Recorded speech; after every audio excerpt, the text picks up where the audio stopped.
কাল ভৈরব, কাল ভৈরবের মন্দিরে এসেছি আজ। আজ 18 তারিখ, 18ই মে। আজকে আমরা বিকেলের ভ্রমণে বেরিয়েছি। তেজপুরে এসে পৌঁছেছিলাম আমরা ঠিক কটায়, 10টা নাগাদ পৌঁছেছিলাম আমরা।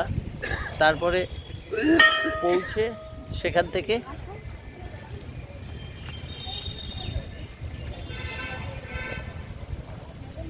প্রথমে সকালবেলাটা প্রত্যেকে যে যার নিজের মতো ফ্রেশ হয়ে নিলাম, স্নান ফান করে ফ্রেশ হয়ে নিয়ে রয় ট্যুরস অ্যান্ড ট্রাভেলসের বুলান এবং তার সঙ্গী সাথীরা আমাদের প্রত্যেকের ঘরে ঘরে টিফিন দিয়ে গেল। ব্রেকফাস্টটা খুব ভালোই ছিল। একটা সেই বাউলির মতো একটা খুব সুন্দর একটা পাও, একটা কেক, মাফিন, একটা কলা, একটা ডিম, আর আমাদের সঙ্গে ছিল মিষ্টি। জমিয়ে খাওয়া হয়ে গেল সকালবেলাটা।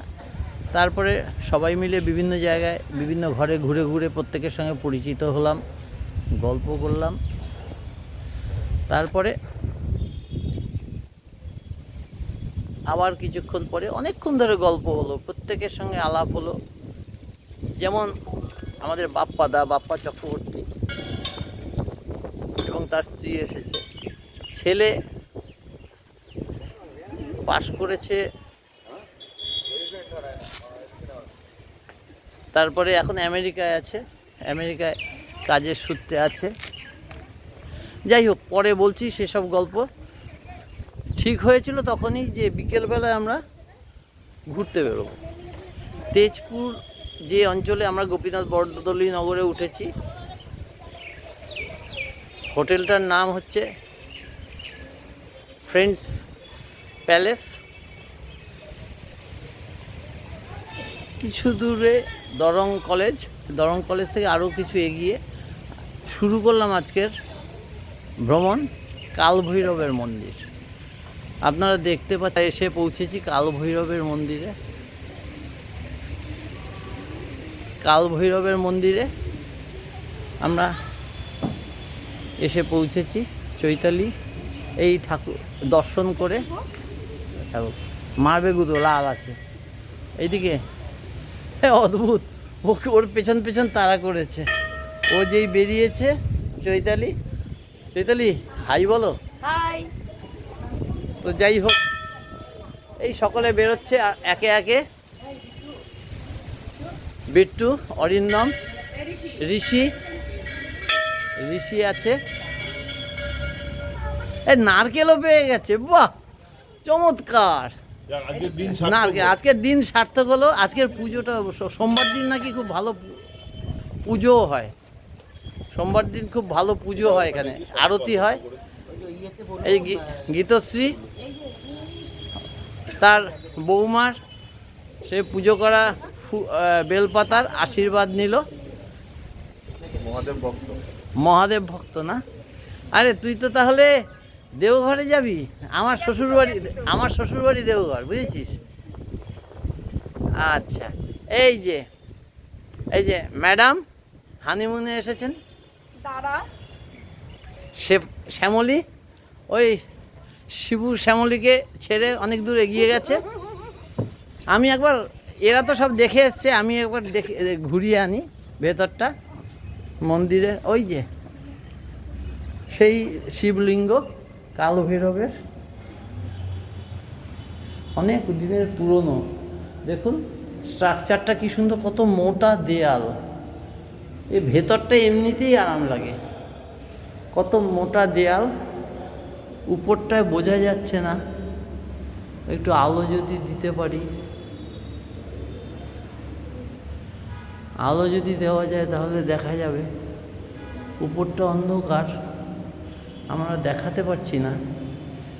শিব মূর্তি স্পর্শ করা বা মূর্তিত ফুল পানি আদি দেওয়া নিষেধ, এটা নিষেধ আছে এখানে। Offering touching the Shiva idol or offering flowers milk water etcetera is prohibited. এখানে একটা নিয়ম আছে। এই যে শিব দুর্গার ছবি, এটা আলো দেখাতে পারলে ভালো হতো। আগে এটা দেখে আসি, ততক্ষণে আমি শিব দুর্গার ছবি দেখানোর ব্যবস্থা করছি। দেখি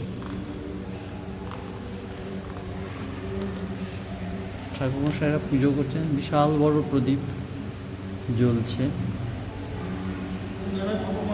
আচ্ছা ঠিক আছে ঠিক আছে ঠিক আছে, বারণ করলেন ফটো।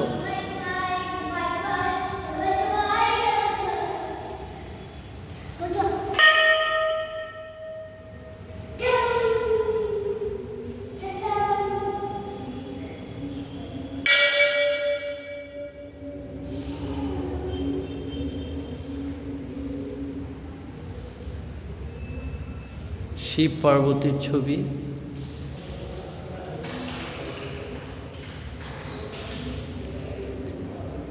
আর এই উপরটা আপনাদের দেখাচ্ছিলাম, আলোটা পড়ছে না কিন্তু ভেতরটা প্রচণ্ড অন্ধকার। কিন্তু আমার সব থেকে ভালো লাগছে এই জায়গাটা প্রচণ্ড ঠান্ডা, প্রচণ্ড ঠান্ডা।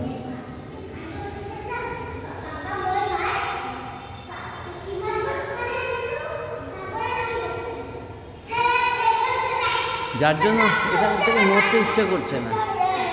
যাক, চলুন আবার বাইরে যাই, বাইরে গিয়ে চারিদিকটা দেখি। পরিবেশটা খুব সুন্দর। এপাশে এই দিকটা দরং কলেজ,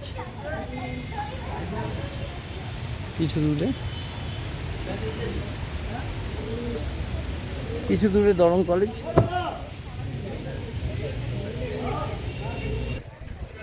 এইখানটা রুদ্র মহাযজ্ঞ হয়। মহাভৈরব দেবালয় পরিচালনা সমিতির উদ্যোগে এখানে রুদ্র মহাযজ্ঞ হয়। এই যে জায়গাটা,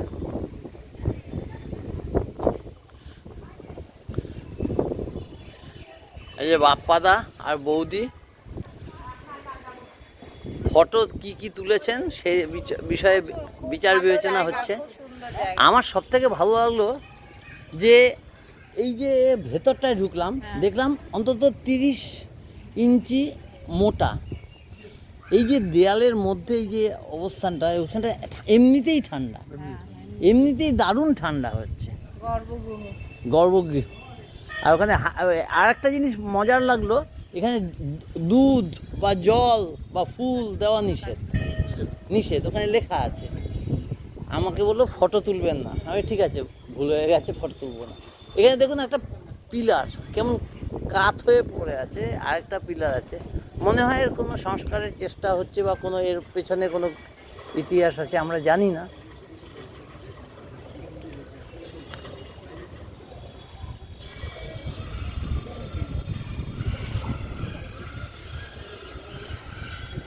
এইদিকে মনে হয় রসই ঘর আছে, এই যে ভোগ ঘর, ওখানে ভোগের রসই তৈরি হয়। বিশাল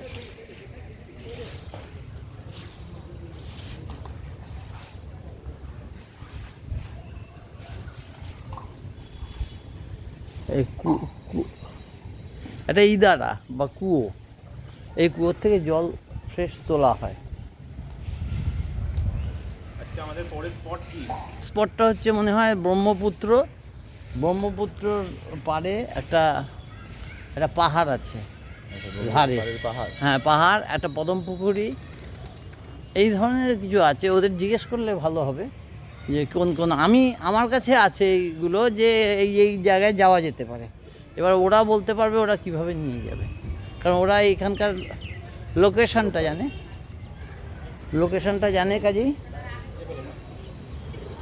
আমরা দেখি।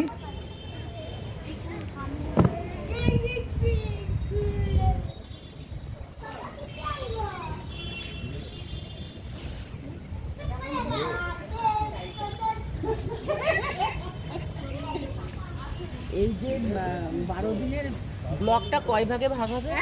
প্রতিদিন প্রতি মুহূর্তে হচ্ছে।